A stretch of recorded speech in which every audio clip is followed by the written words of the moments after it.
近年来，中国政府除了在东突厥散进行种族灭绝外，还对维吾尔人的埋葬施加了一些新的规定和限制，禁止坟墓出现反映伊斯兰文化的新月和星星符号、经文或个人信息。社交媒体上分享的图片显示，东突厥散某地区新建的大型墓地，据称这些墓地大小相同，不按照穆斯林的葬礼规则建造，将加强给人民。据东突厥散媒体报道，此前的报道和目击者的说法证实，维吾尔墓地的伊斯兰标志、圆顶和新月已被中国政府拆除，当局不允许进行葬礼，墓碑上刻有经文和人物信息。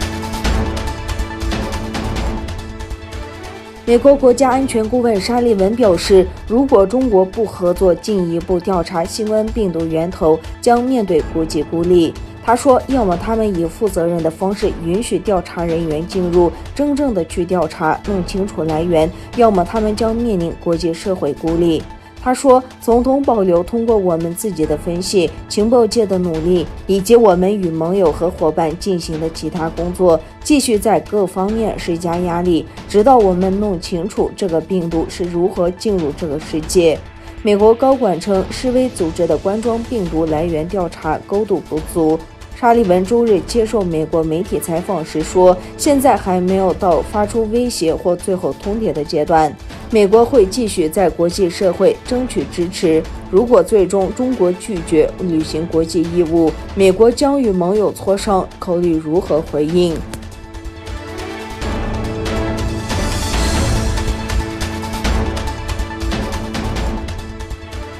中国大陆各地近期公安事故频传，湖南省庐阳镇一栋大楼昨天中午突然倒塌，经过1天抢救，目前有7人获救并送医，但仍有5人死亡。根据中新网即日新闻报道，经调查发现，这栋大楼的住户共有27人，其中15人在事发时外出逃过一劫，另外12人受困。目前，相关单位已着手事故现场的清理工作，事故原因的调查及善后处置等工作也已展开。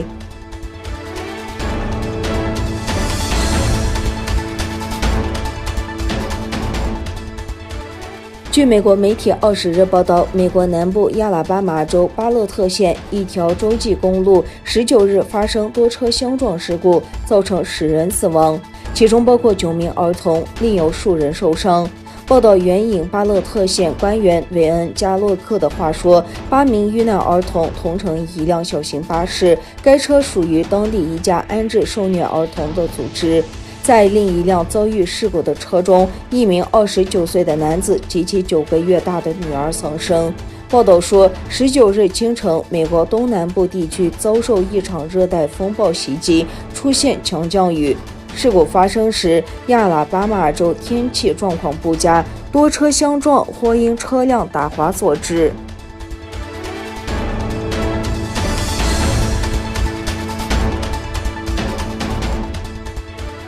哈梅内伊支持的强硬派法官莱西在周六的伊朗总统选举中无悬念赢得了胜利。伊朗内政部长在国家电视台宣布，在所有2890万张完成计算的选票中，莱西以1790万票当选。周五进行的这次选举共有4个候选人，投票率则创下历史新低，约为48.8%。有370万张选票被宣布为无效，可能主要为空白票或抗议票。伊朗新总统预计将于8月3日上任。